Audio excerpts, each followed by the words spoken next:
Okay, this is a Geico commercial, a 30-second one, and I'm going to throw a lot of numbers at you. The lizard voice doesn't work.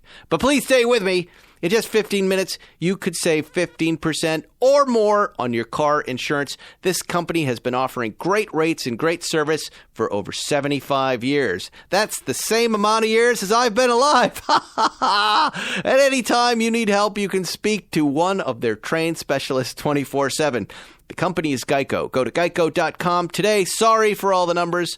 And in 5, 4, 3, 2, 1, I'm out of time. Now, Podcast One brings you Spike's Car Radio, a downloadable cars and coffee, hosted by writer, comedian, and automotive enthusiast, Spike Ferriston. Now, here's Spike. Hey, everybody. Happy Wednesday. Spike's Car Radio here in Beverly Hills with the Real Zuckerman. Ready to give you a delicious broadcast about cars. We have finally the Bruce Canepa of Canepa Motorsports. Is that what he calls his company? I think it's Canepa Design. Canepa Design? It's not. I always get the names wrong. It's not Canepa. No, I know. That was going to be my first question, but I know how to pronounce his name. Most people don't, but everybody says Canepa. Anyway, I don't know why. Bruce Canepa is going to be calling in about 20 minutes. But before that, I'm going to sit here and chat with Mr. Zuckerman. Zuckerman, over the weekend, got a very interesting, as you know, I have a vibrant following on Instagram. I love to interact with them. I try to respond to every single message. I don't know about you, except for the porny ones. And occasionally, we get inside information sent to us. Real scoops. And one was sent to me by this guy. I loved his Hold on, let me message. get there. Let me introduce it so people know what they're talking about. You're just interrupting and jumping in. Lipipegia. Lipepeaiga. Should we not even say who this is, though? I don't know. I guess? It sounds like a disease, but maybe you don't want to put his name there. But he's in Brazil, right? Brazil. Okay. And this is what he writes. And I hope you don't mind me sharing this, but you're far away. And I have lots of fans in Brazil, thanks to Car Matchmaker, and I love them. They're a vibrant community. In fact, it's my number 3 market, according to my Instagram insights. Really? I've got New York, I've got California, and I've got Brazil. He writes this. Choice little details, Zuckerman, and if you're a Porsche file like you are, you're going to love it. Listen, do you want to, I don't know why he did this, do you want to hear, in quotes, a nice story about, in quotes, last 4 991 GT2 RS? To which I respond, of course, I would like to hear the story of the last 4 GT2 RSs for a variety of reasons, because he's implying the production run is done. But there's a story. I'm going to tell you. On March 12th, a cargo ship called Grande America had a big fire. Everything was destroyed. You love this. Everything was destroyed, and now the ship and 37 Porsches, 90 Land Rovers, 190 Volvos, 60 Audis, and others are sleeping at 4,600 meters in deep sea. That means that's like 13,000 feet. In the deep sea. Okay, now here's where it gets interesting for all of us. 4 of those Porsches were GT2 RSs. Porsche of Brazil contacted Porsche AG, or the Porsche AG he means, and they decided to reopen the production line to make those 4 cars again. The production ended in February, so they will be the last 4 GT2 RSs ever produced. Okay, some choice little details and morsels there, right? I love this story. The GT2 RS done. They're not making them anymore in February. Do you think that there's no more 991, right? So there's no possibility they're making any more of these cars, right? Doing something really special for the several Brazilian billionaires. No. Forget about that. I'm just saying, as far as a market, our GT2 RS, do we know what the production numbers are? Remember when this car came out, they said no plaques. We're not sure how many are going to be made. We believe that the number is somewhere between about 1,500. Really? Yes. And why do you say that? Where did you get this information? Inside scoops I get. Yeah, from various people I know. Okay. That don't want to be quoted on it, but that was their best estimate. Okay, so then now we know from our friend in Brazil that production ended in February. Now I'm talking to Porsche probably every week, so I can check some of this. I'll see if I can get some of this information out. Okay, so let's get back to what he wrote. If I may tell you something, yes. My black and white GT2 RS, the other one that them third Z's on, that was one of the very last cars into the U.S., and that hasn't been. So that sounds about right. February. Do they both drive the same? Both these cars? Yes, they do. So they're not like the Tourings that drive differently. No, these cars are substantially identical. Okay, so what he says here is they will open up the production line. And then these last 4 GT2 RSs will be the very last 4 ever made, right? I love it. Okay, so I immediately send this to you and Jerry, and then of course we set about verifying this claim because we've been burned before by our fans, most notably by the Tom Cruise Ford GT. Yes, he said I know, and I talked to the guy on the phone. It's in Clearwater, Florida. Yes, but actually it was outside of San Jose. But yes. Okay, but yeah, it was in Chico, if I recall. Yeah, Chino it begins with a C. No, it was Chico. It was Chico? It was Chico, close to Clearwater by 4,000 miles. So I said, how do you know? Just right back. He goes, this letter is in Portuguese, but you can translate on Google if you want. Well, I didn't do that because I know Zuckerman has a fellow who works in his law firm who prefers Brazilian women, right? Very much so. I sent it to you. But what he sent me is this right here. This photograph of a letter in official Porsche stationery. I can't quite make out the names here if I do it. He covered up some of the names, but he did. He did. It's in You're Portuguese, which is a Romance language. So, but sent to him by the Director Presidente Andreas Marcard. I guess that's the Porsche guy. Marked card. And Dr. Thomas Klein Riesink, Director of Marketing. Dr. Thomas. All right. And it's this letter in Brazilian. Now, you sent me in Portuguese, sorry. You sent me the translation of this, right? Within an hour. Within an hour. Do you have it in front of you? Yes, I will get it for you. Give me 1 second. Is it on the Bunga Bunga thread between us? No, it's not on the Bunga Bunga thread. Bunga Bunga girl? I have it right here. Would you like to read it, or would you like me to read it? I wanted to hear the rest of your Bunga Bunga girl story. Well, you remember the whole Bunga Bunga scandal in Italy, and she ended up dead. She ended up dead. The Bunga Bunga girl. She was a witness. Mind you, this happened so long ago, and she was still only 33. Because she was 14 at the Bunga parties with Berlusconi. And this is right in the middle of the trial. Yes. And they found radioactive isotopes on her, right? Exactly. Okay. Do you want to read this, or you want me to? Just give me the pertinent information. Go Porsche ahead. Brazil regrets to inform you that due to a fire, the ship in the group of Grimaldi sank, and for that reason, your car couldn't be delivered. For that reason, so as well as your knowledge of production of the model GT2 RS was finalized in February 2019, and in the normal course of events, we couldn't replace your car. Wow! And so because we value you, we're going to. Who is the letter to? Who is it addressed to? Well, we don't know because that was crossed out. So it said Porsche decided to reactivate the production of the model in this factory, and it's going to produce your vehicle in April 2019, and we estimate that your vehicle will be delivered in June of 2019. Wow. And then it tells you, if you have any questions thereafter, to contact Porsche of Brazil with a little email. So the last 4 Porsche GT2 RSs will be Brazilian. And it's going to and what did our friend say immediately? What do you mean? Our friend Jay. Oh, he wanted one. He wants one of the deep sea GT2 RSs. That's quite a trove, right? Call James Cameron. Yeah, I mean, forget about gold. Forget about those little jelly creatures that are down at the bottom. Let's get all those cars. Like if we go down and get the cars, they belong to us, right? Well, there is a law about treasure, and I don't know if this would constitute treasure. Oh, this is treasure. And I'm not familiar with the law of the sea. I know that some of these guys that get the gold from the bottom of the ocean end up in jail for some reason because it belongs somehow to somebody else. Yes. Even though it's been abandoned there. But some octopus has a great car collection right now. It just fell right on his head. At 13,000 feet, I don't even know if they have those see-through white eyeless fishes down there, right? Those really bizarre things. Everybody has a favorite pair of jeans. The pair that fits perfectly and always looks great. The pair you wear out at night, at home on the couch, on your motorcycle, at work, wherever.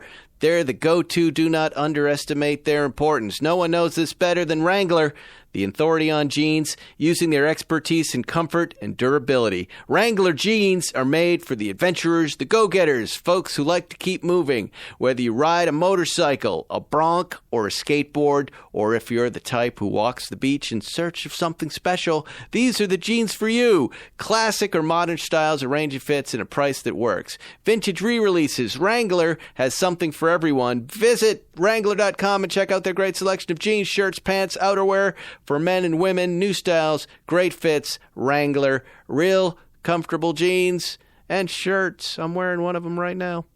How great would it be? Like if you and I were billionaires, if we could get a couple billion from Jan Koum, right? Just take a couple of his billion. Wouldn't it be great to commission this fine to go rescue, waste all of this money rescuing the GT2 RSs, the deep sea GT2 that are RSs? completely wrecked and destroyed and undrivable. You and I, we could get white captain hats and just goofball outfits, and we'd rent one of these big boats, and we would rent James Cameron, and we would go out, and we would have Hangar 56 make the documentary.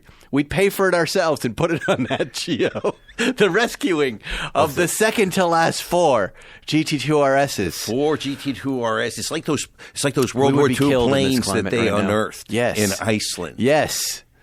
I bet that this ship sank for some stupid reason too. Some guy left the bacon on the griddle. He walked out of the galley and the bacon was still cooking, and 400 cars go to the bottom of the ocean for something Land this Rovers. Stupid. Jaguars. I know. Audis. What Porsche. the hell? And the people of Brazil deserve these cars. They're good people. You really blew it, dude. It's really horrible. Yep. It really makes me crazy when I think about that stuff. But it's funny that you would think that this would have been news on every outlet, though. This many cars in a big ship going to the bottom of the ocean. There's no way that would be news. It could be news could that now. not be news? If our good friends at Jalopnik are listening, I can get in touch with me or Travis Okulski at Road and Track. If you would like the scoop of a century, just call us, message us. I'll send you everything. So I'll put you in touch with this guy. But you're right. It's a really nice story. But you're telling me that every day there are shipping disasters of this size, and they just go uncommented? Yeah. By the news. I would think this would be news. There's so much that it doesn't get commented on these days that just slips right under us. Big right cargo ship. Blah, blah, blah, blah, blah. But I think the car folk would enjoy this story. And like you say, I have more questions than answers at this point. I want to talk to Chef Chen, who left the bacon on the griddle. and so you want to get into the blaming? Of course, because it's like it's always something really small. Yeah, like static electricity on the Hindenburg. Well, what's the name of the boat again? We know it was from the Gruppo Grimaldi. That's the name of the shipping line. Okay. Grimaldi. Gruppo? Yeah, G-U-R-P-O, Grimaldi. I got Groupon. Yeah, Grimaldi, G-R-I-M-A-L-D-I. Okay. And Brazil. Disaster, shipping disaster. And ship sinks. Okay, Gruppo. Anything come up? Yeah, they lost one in 2017. 300 die in 1981. Wow. No. 4,400 dead cows are decomposing in a sunken ship in Brazil. Zuckerman, 4,400 cows went down on a ship on the way to Brazil. I just Googled ship of cars on fire, and apparently this shit happens. January 2nd, 2019, cargo ship carrying 3,500 Nissan cars ablaze and adrift in the Pacific Ocean. Did we hear that one? I didn't. No, but it happens all the time. The ships are like top heavy, and they get some waves, and the things just flip and sink and goes on fire. But how? Okay, yeah, look at that. Don't we get all our Porsche cars here delivered on ships? Of course, right? Yes. We've had ships, cars arrive damaged too from that ride. Yeah, yeah. What does it cost to fly your car in these days? $25,000 is what I heard. Come on. Yeah. Really? Yep. That's in fact, Lufthansa, right? They fly them in on their freight. Yeah. Jerry flew in that 964 RS that I hooked him up with from Japan. I can see that car, flying that car. That was flown in, and I believe he flew the orange 934. Oh, right. From Greece. I can't swear to it. Yeah, nobody knows about that car yet. Well, cut that. Please cut that. Just pretend you haven't heard that. Just cut it, please. Nah, keep mark that one. What do you say? Mark that for cutting. Mark that for cutting. But don't cut it. Let Zuckerman be the buffoon. Like he's going to freak out. You sell anything these days, Zuckerman? I know you've been talking about selling. What's your selling strategy these days? People know what I have, so I call a broker here and a broker there and say, look, if you want to move something, put these cars on your list. They can go, but I don't have any. But why not go wide? Well, we talked about that yesterday, and you're right about that. The reason I didn't go wide was the erroneous belief, perhaps, that I would be inundated with people on Instagram, tire kickers, tormenting me. But if I know what I do? Yeah, tell me. I do exactly what you're doing. I hand off to a dealer or a broker. And then you announced it. Then I just say it's with them if you're interested. Right. If you've been looking at this, that's a better way to handle it. He takes the calls. Right. You don't have time Smart. for calls, right? I don't you have have a pretty time to big call following you. right now, Zuckerman. You're I've seen you referred to in auction catalogs, right? Noted collector.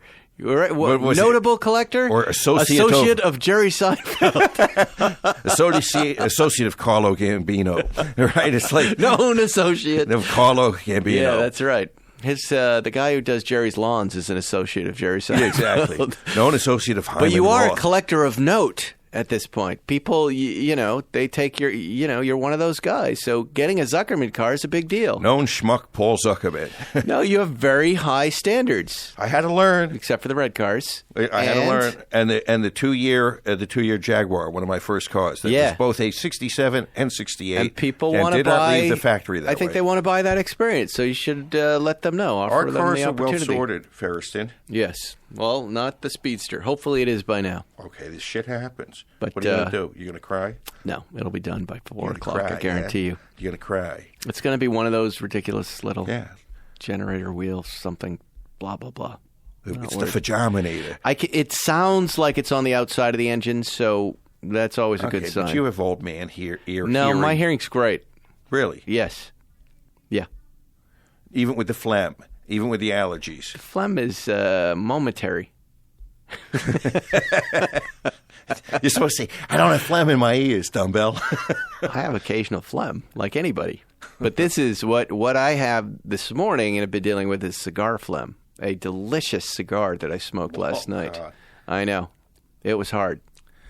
But I have to get through that initial blast of summer cigars to kind of acclimate to the cigar. Okay, I went to Pilates this morning, and Pilates. Zuckerman. Everybody is out there laughing at the idea of you in a Pilates studio. Imagine the poor, helpless bear being whipped while trying to ride a unicycle. And juggle plates. That's me. That's how ungainly it is. And why are you in a Pilates program? Okay, because do you wear the Lululemons? No, I do not. But no matter how, I have the body type of a 1950s wrestler, strongman, all chest, in a leotard. That would be great. What do they call that? A onesie? I don't know. But we know what it is. Unitard. So anyway. I said to her, I could not go to Pilates tomorrow morning because I have to go get a little heart checkup. And she said, what's wrong with your heart? And I said, well, when I was getting my colonoscopy. It's black. Yes. When I was getting my colonoscopy, they detected a small irregularity. And she said, she looked at me with her bright eyes and said, they can tell that from being up your butt, she thought. And I said, no, dumbbell. I was asleep with a heart monitor on. They were not taking my pulse inside my ass. She said, well, she sounded excited about that. She sounded horrified at the thought that somehow you could put your finger in someone's butt and tell what's going on with their heart. And I had to disabuse her of that notion. No, Jennifer. No. It was the heart monitor, not my bunghole. Yes. Not my bunghole meter. That's amazing. Yeah. that still doesn't explain why you do Pilates, but I'll tell you why. You remember in June of 2017. which crash was this? This was the one in the Speedster, which I still don't have back. And it fucked my back up. Yep. And since then, I've not been able to do things I used to do, like run on the treadmill. And I find that my lower back... Chase guys on bicycles and bicycle pants, yep. Well, you know, I've had some anger issues. And the Pilates helps. And the Pilates really helps. It is super unmanly. I feel very femme. I'm the only guy in there. And it really helps me. Yes. All right. Well, who am I to talk? I do Soul Cycle. And you do, and your meditation and all. My meditation is scientific more than anything else. Sure, it is. Yeah, it's the Headspace celery app. It's juice. the greatest. The celery juice is a joke. Scientific. The celery juice is a joke. I drink it in the morning. You know what? This is why it's beneficial, because I don't eat an Egg McMuffin. I do that instead. That's the only way it benefits. The rest of it is ridiculous. When was the last time you had an Egg McMuffin? For a while. I think it was when I was in Arizona. Really? Yeah, pretty good stuff. I have not had McDonald's, Mickey D's in Yeah, it's so a long many time. years. Well, they It's a don't long have them time. here in L.A., right? They're not here. McDonald's? They have McDonald's. We have now. In-N-Out. That's where we go. I know, but okay. When is the last time you ate In-N-Out? That's every couple of weeks. Really? Yeah, we love Talk it. about salt. Yeah. It's delicious, It's the but kids. it's undigestible No, it works pretty well. for me. Anyway. I've hurt myself. My way of living all these years has finally caught up with me. That's called old age, dude. Yeah, I suffer from OLD. That's right. Hence the scarf, too. And listeners have always wanted to know about the scarf, and I want to tell them I'm old and cold. That's basically what's happening here. Yeah, but it looks like pretentious. Okay, I'm just cold, guys. Huh? I'm just cold. Yeah, not in the studio. Oh, God. Listen to him. Yeah. That's like what to I prove sound my like. Point. Yes. But it's the choice of scarf, I think, that we're all a little annoyed by. Lumpy But you're, annoyed. I think men of a certain age have to put the scarf on to kind of look like a human. All right, anyway, we'll be right back with Bruce Canepa after this. With over 20 years in the business, Pelican Parts is a trusted resource for new replacement parts for your Porsche, BMW, Mercedes, and other European cars. Keep your car running smoothly and avoid costly repair bills by learning how to do it yourself with thousands of free step-by-step guides. I've been there. I've used the guides. They work. They carry everything you need: tools, car care products, and aftermarket accessories. If you have any questions, they have qualified auto experts on hand who are happy to help you find exactly what will fit. Plus, a thriving forum community with like-minded gearheads like Spike Ferriston who can help with tips and tricks on your next project. The thousands of parts they have in stock ensures that they'll be on time for your weekend wrenching. Plus, they offer free shipping on qualified orders over $99. Just call 888-280-7799 or order online at pelicanparts.com. Pelican Auto Parts. Fix it, drive it, love it. You're listening to Spike's Car Radio. Welcome back to Spike's Car Radio. We got Bruce Canepa on the phone, Zuckerman. Bruce Canepa here. Bruce, I'm sorry we didn't connect when you were in town, but thank you for hopping on the phone with us this morning. How are you? My pleasure. It's Monday. Great. Yeah. Monday morning. Time to sell some cars. Right. If you haven't been to Bruce's site, it's canepa.com. It's not Canepa. Don't say Canepa. Do people mispronounce your name a lot? All the time. All the time. Like conniption. Why? It's so easy. It's simple. Is it just Well- Canepa, or is it? What are the other mispronunciations? Well, no. Basically, within the family, people say Canepa and they say Canepa. So Wow. there you go. The split, this family schism. And you've been up with where's the dealership there? Well, Green we're in Va- Scotts Valley, which Scotts is Valley. Santa Cruz County. Right. And you've been up there for how long now? My entire life. Your whole life. Wow. So you were born there, huh? Yeah, I was. I was born in Santa Cruz. Wow. Listeners, if you go to canepa.com, you will see the dealership website done right. Absolutely. I think Bruce photographs cars and lists cars and tells the story of cars better than anybody else. Benchmark. He's the benchmark. He has us there. How long? How many times a week are you there, Zuckerman? Checking out the site and reading about the same I'm there cars? every day, and he really does do it right. And when he really knows how to sling the dope to addicts like us. This new blue 930. Did you get the email on that, Spike? No. Oh my God! And he just kills you with these emails. Wait, what 930? That's not on the site. Yes, it is. I'm on the just arrived right now. I'm looking at it right now. So what killed me is this 65 Gulf Blue 911 that I think began its life down in Orange County and is now up on your site. I like it on your site better. That car is stunning. I've seen it in person. Man, that was the one done by Car Park. Yeah, this car. Yeah, and it was a California car its whole life. Wow. And you must be asking an ungodly number for that car.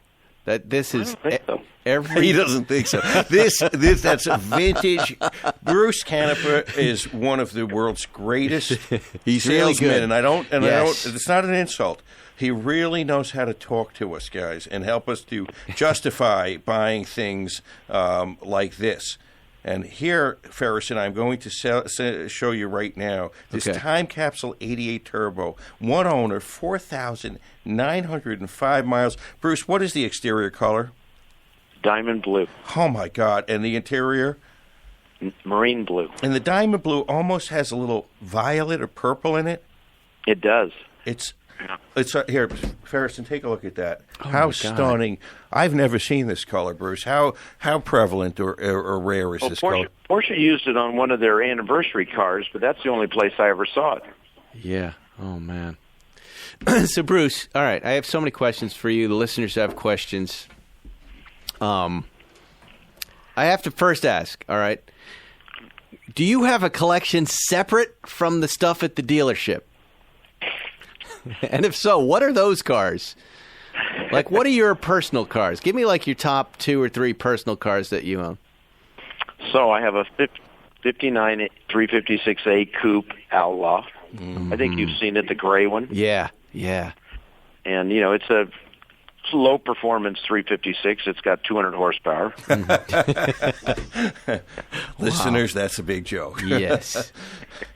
Yeah, my Speedster's got compared to other 150, things. and that's fast as hell. I actually went out and did an actual 150 miles an hour in that car just to see what it felt like. Where were you on your track? No, I was at Malaire Road out in the farmland. Malaire. On the Malaire track. Wow. And how does it handle at 150? It feels like you're going 300 with flat tires. Right? Because the air's got to hit the top of that car and move it around, right? I think the air just picks the whole back end off the ground. Wow. That's impressive. Well, because Zuckerman, in our Speedsters, our 356 is 80 feels crazy, right? And 80 feels like 200. And 100 is like, you're going to die. Yeah, you feel like, all right, this is the moment right before I die. What else? What else do you have? I have a 72E hot rod car. Oh, wow. It's That's interesting. 2.9 twin plug. Wow. Steel wheels lowered. It's tangerine color. I like all those old cars. That's a beautiful color. So you're really a hot rodder, huh, at heart? I am. Yeah. And when did that start? Did that start when you were a teenager, or did it start when you were racing? Where does that begin for you? It started when I was a teenager, long before I could drive. My dad was in the car business, and so about the time I could get a car to even touch, I was wanting to change everything on it. So. And what was that car that you changed, and how did you change it? Well, the first car I changed was a Model A. Wow. I was 12 years old. And what did you do to it? Everything wrong. The education of an outlaw. Exactly. That's amazing. And then you moved on to doing some racing pretty early on, right? Yeah, pretty early on. I started with drag stuff because my dad was a car dealer, so first thing I did was take a Comet and modify everything in it to see how fast it go in 1,300 feet, and broke a few things learning that process. And then my dad had a couple guys in his body shop that had a claimer. They called them claimers because if you spent too much on them or made them too good, people could claim them for a certain amount of money. and there was a track in Watsonville, quarter-mile dirt track, and I was 15. My mom signed a document that I was 16 so I could get a NASCAR license, and I started driving. Wow. You were saying that your mom signed you into NASCAR to drag race. You called them claimers? Well, claimers. It was an oval track in Watsonville, California, quarter-mile dirt track, and you had to see how fast you could go around in a circle, just like those guys do in the big NASCAR cars. Wait, your mom signed you up for it? Were you asking her to do that? My dad was not happy with me racing because I was a maniac from the time I was 10. So he figured that somehow something bad would happen if I raced. But Mom had a soft heart. My mom was the one that would take all of us to any school function at 100 miles an hour in her Mercury Colony Park station wagon. Wow. So you just knew from a very early age you were going to be involved in cars, and after racing, when does the dealership come into play? Well, it really was into play all the time because I never went racing like it was going to be a job for me. Mm-hmm. I liked racing for fun, mm-hmm. and luckily I was able to drive some great cars with some different people that made it a lot of fun and some success. So, I drove with Ray Hall in the first GTP car. I drove with Moretti in the Momo car, and I got to drive. Rick Mears and I drove at Daytona. So I got to do some different things in different cars. I went to Pikes Peak. So for me, it was all about racing was supposed to be fun, not work. And my work was my business, which I really started in 1981 at a very small level. Mm-hmm. Wow. I mean, well, you've got quite a situation going on there. I know you're very closely involved with Laguna Seca now too, and the track and where that place is going in the future. What a setup, Zuckerman, huh? You've got the cars, you got the mechanic space, and now you got the track, Canepa. When will it stop? When will your world domination of the Porsche motorsports community stop? And they're building these 959s. What a story! Tell us that story, Bruce. Yeah, just for the listeners listening in, you may not know this. Some of you I know do.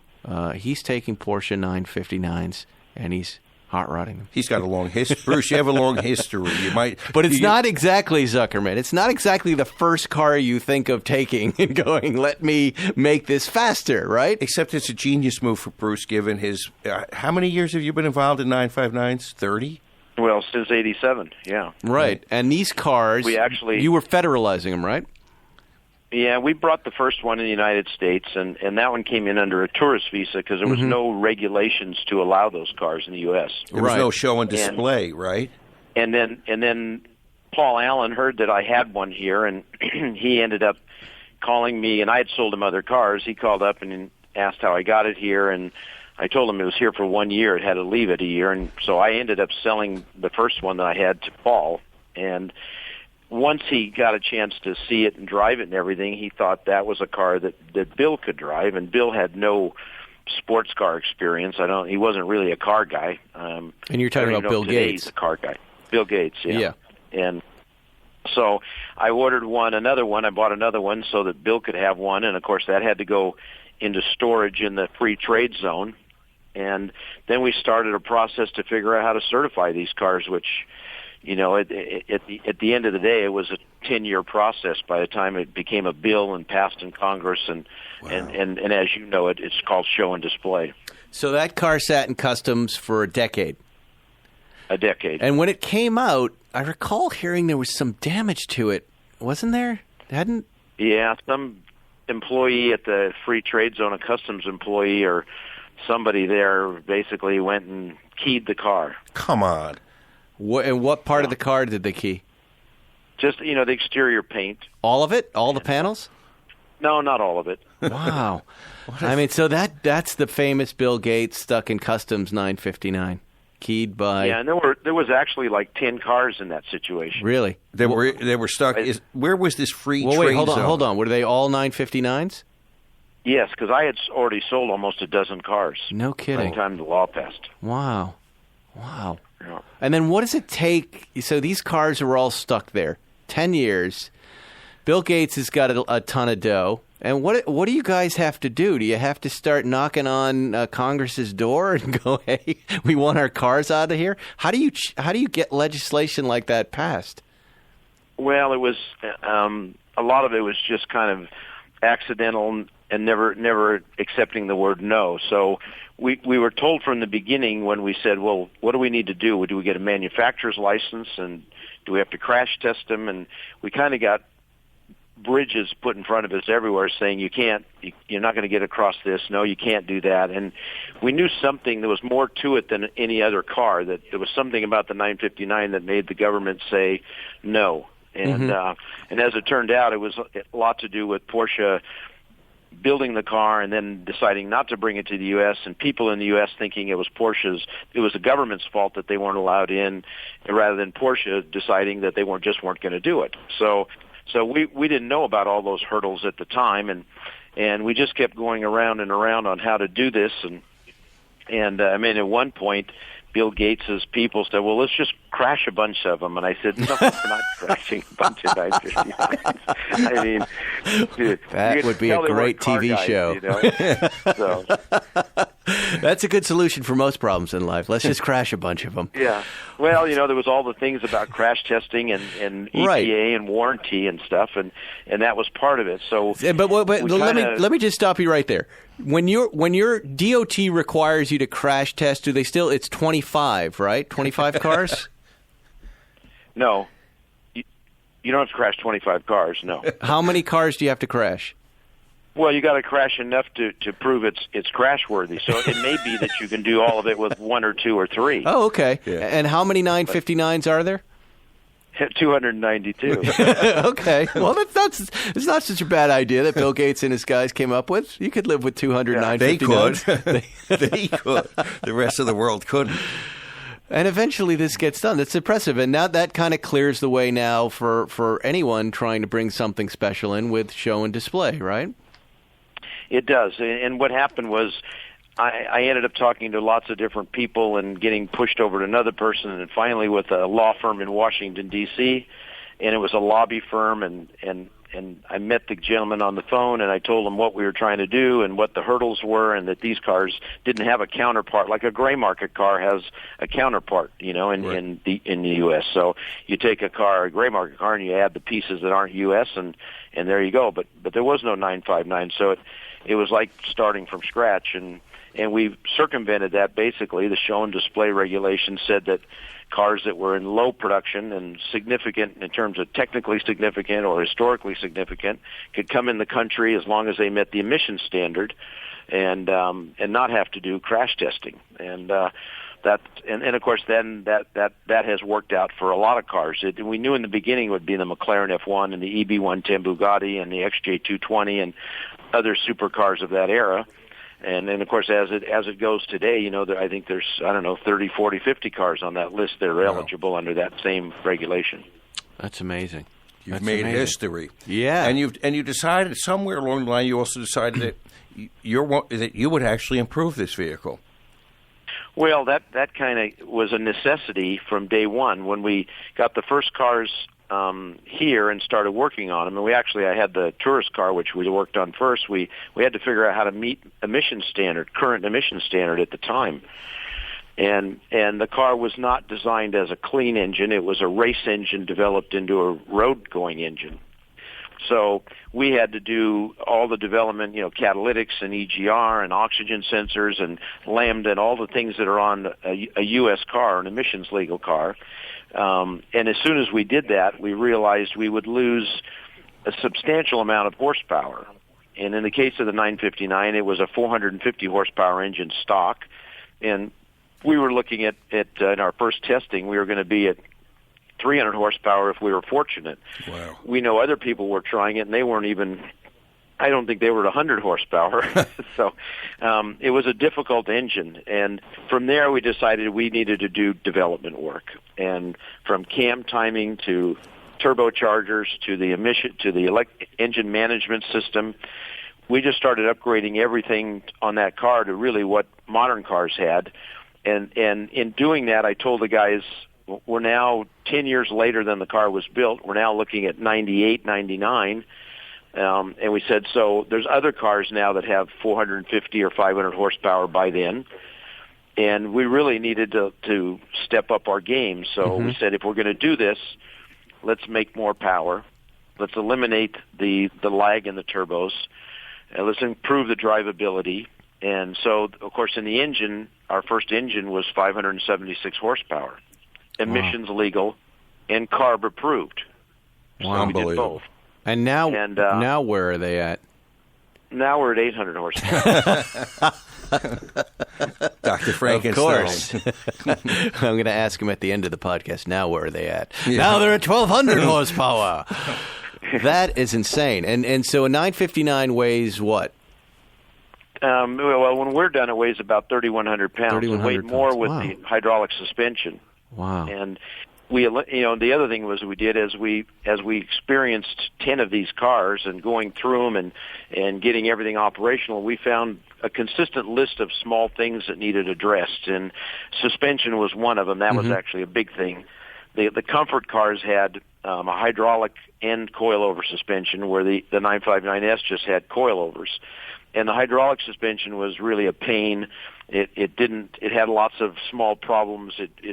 Its ride quality was decent, but by then there was better things than that. That was pretty old by the time we got to it. So we convert all the 959s to basically a 959S type suspension, but using titanium springs instead of steel, and using shocks with new modern valving in them. And so we get ride quality that's fabulous on a rough road, and on a smooth road we get handling like a race car in terms of grip and all those things. So and really it's very similar to what Porsche did with the 959S. It's just developed 2 generations later, basically.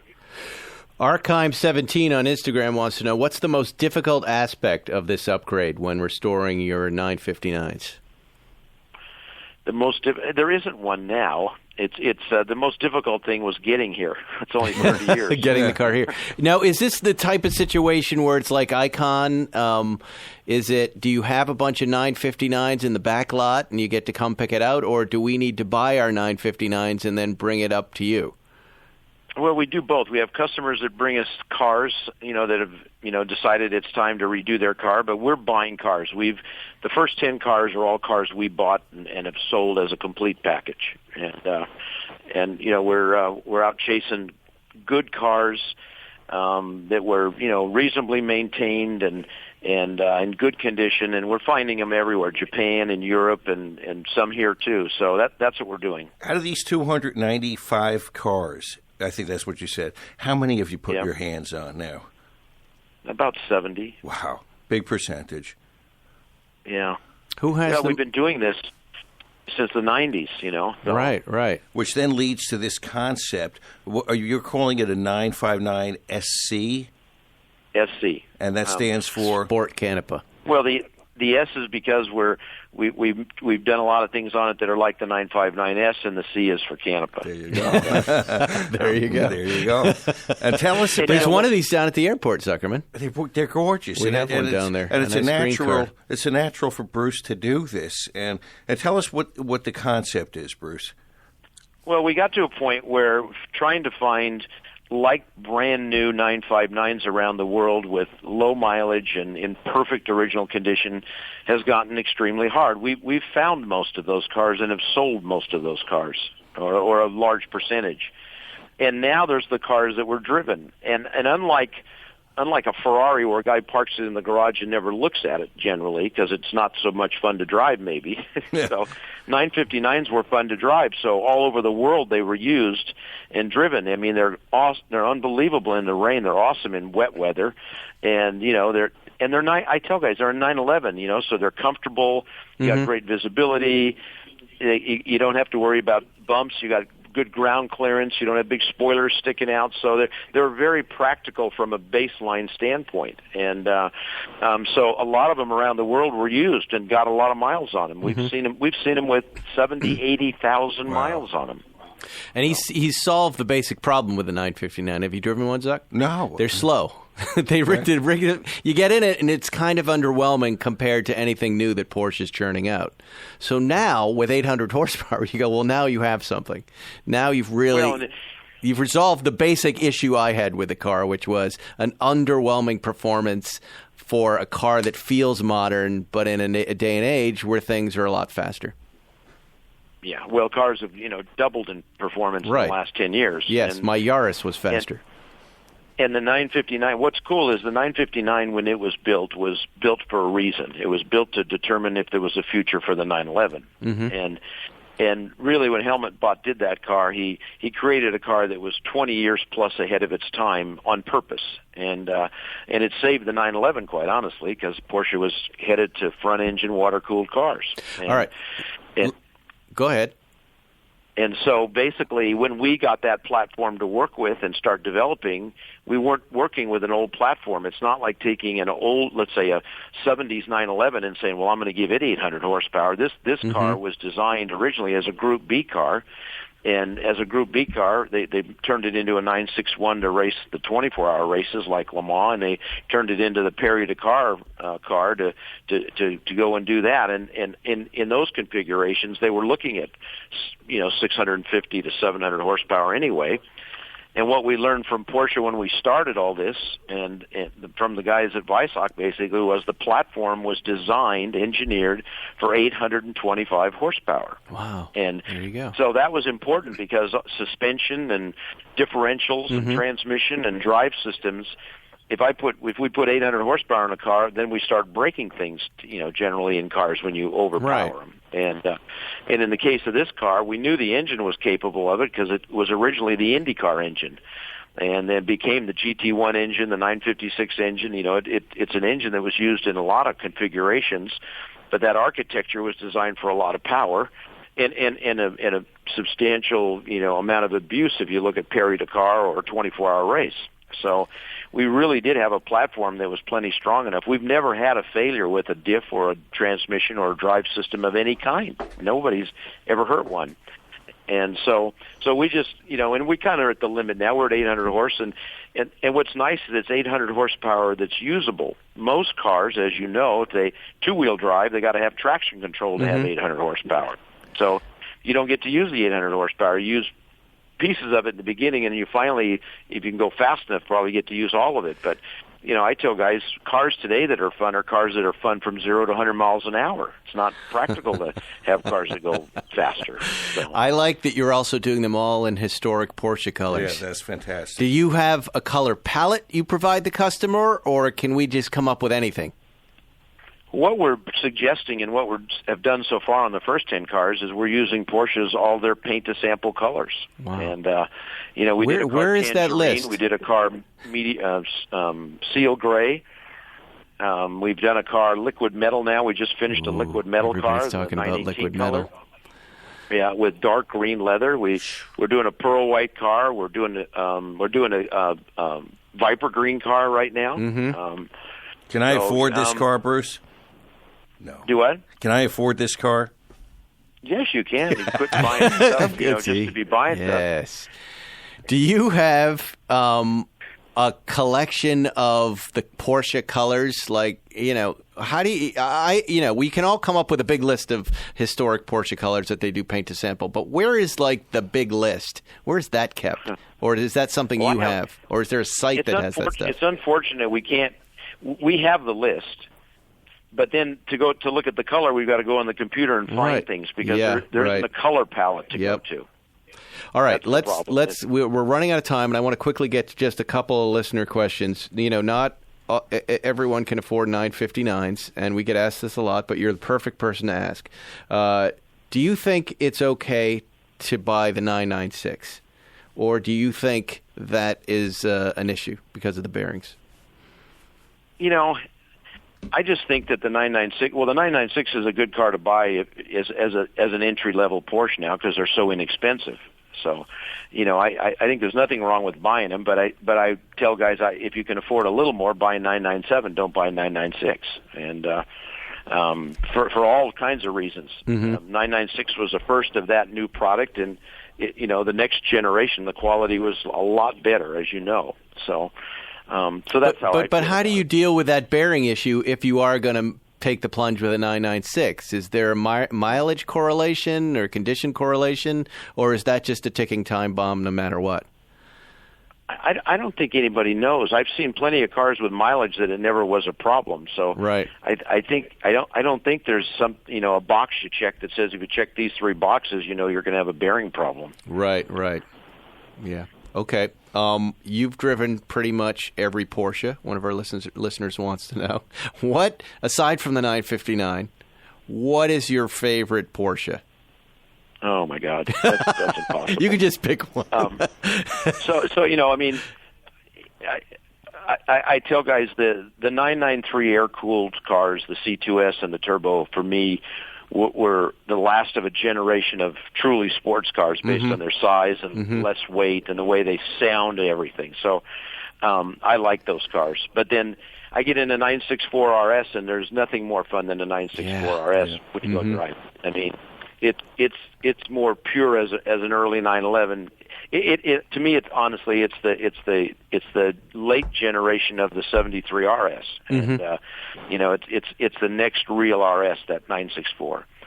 But then you get into 70s 911 like a 73 RS, and that'll spoil you. So look, everything. Insane. Porsche's had a lot of companies haven't had a lot of great cars. They've had 1 or 2 or 3, so it's easy to pick one. But in the case of Porsche, I mean, every generation they got a great car. Carrera GT to me is a great car. The 918 is a great car. I don't know where you start or where you stop. I like your story. Nice cars. I like your story of being on the track in a 962, and you tell me how much power that car has. Those are great cars. You tell me that you can smoke the tires at any speed. Actually, that's the 91730. That's the car. Yeah. And you like a 91730 in every gear. Do you like a 91730 over a regular old 917? Would you prefer that? Yeah. Why? Well, it's a different car. It's a turbocharged car. Right. And when we're going to the track tomorrow to test the 91730, the Donahue car. We're taking 2 91730s tomorrow. Wow. And I tell guys, I mean, there is no car that does that smokes the tires in every gear. Laguna Seca, every gear up and over the hill and down to turn 2, it's still spinning the tires. And it's 0 to 100 miles an hour in 2.8 seconds. Come on. It's 0 to 150 in 5.5 seconds. 2.8, did he say? Yes. Well, that's a little faster than the GT2 RS. That's why your face hurts. Wow. This is to 100 miles an hour, not 60. I know. That's amazing. 100. That's incredible. And 200 miles an hour in 10.7. And Bruce can drive. Remember when we were out at Thermal and he was taking that Yellowbird around the track? We're like, who's that? Mr. Bruce Canepa, that's who that is. At speed. And what year was this 91730 getting that kind of performance? 73. Unbelievable. Well, Bruce, this is a perfect point to let off. We have to say goodbye. We're out of time, but why don't you'd be okay with Zuckerman and I coming up and doing a podcast from from Canepa Motorsports? Well, you for sure. Because I would love to just we never really got to talk about the cars at the dealership. I'd love to come up there and just look at cars, start cars up, and talk about them. That'd be fun, wouldn't it, Zuckerman? No, oh my God, we could do 10 shows. Come up and have a day and just play. Yeah, we love seeing you, man, when you're down here, and it's about time we came up to see you. Thank you for coming on the show. Thanks, Bruce. It's been nice chatting with you. Thank you very much, both of you. That's all we have on Spike's Car Radio. See you next week, everybody. Thank you, Bruce. Bye. Bye-bye. Quick before we go, 60 seconds. That's exactly how long this commercial lasts. You know what else you can do in about a minute? Get an offer with your car from TrueCar. That's right. In the amount of time it takes to floss your teeth, pet your dog, do a few sit-ups, just listen to my voice, you can get a true cash offer. Best of all, you can do it from your smartphone or at home. Just go to TrueCar and simply enter your license plate number and watch how your car's details pop up. Answer a few questions and you'll get an accurate true cash offer from local TrueCar certified dealer. It's that easy. After that, you can bring your car in and they'll check it out with you together, the two of you. You can even hug if you want. You can ask questions, get the answers you need, so there's no surprises, and simply leave your check or trade in your car for a new ride. So when you're ready to experience a new, better way to sell or trade in your car, check out TrueCar today. Thanks for listening to Spike's Car Radio. Download new episodes every Wednesday on the Podcast One app or subscribe now at Apple Podcasts or PodcastOne.com. March Madness is upon us, and Dan Patrick has you covered. I probably wouldn't do the hat because I don't want to mess up the hair. Join Dan and the Danettes as they keep up with every twist and turn in the NCAA tournament on the Dan Patrick Show. Every day, hear the hottest takes and the biggest celebrity interviews from the world of sports and entertainment. It's as cocky and confident as Baker Mayfield is. Don't miss the madness on the Dan Patrick Show, right here on Podcast One.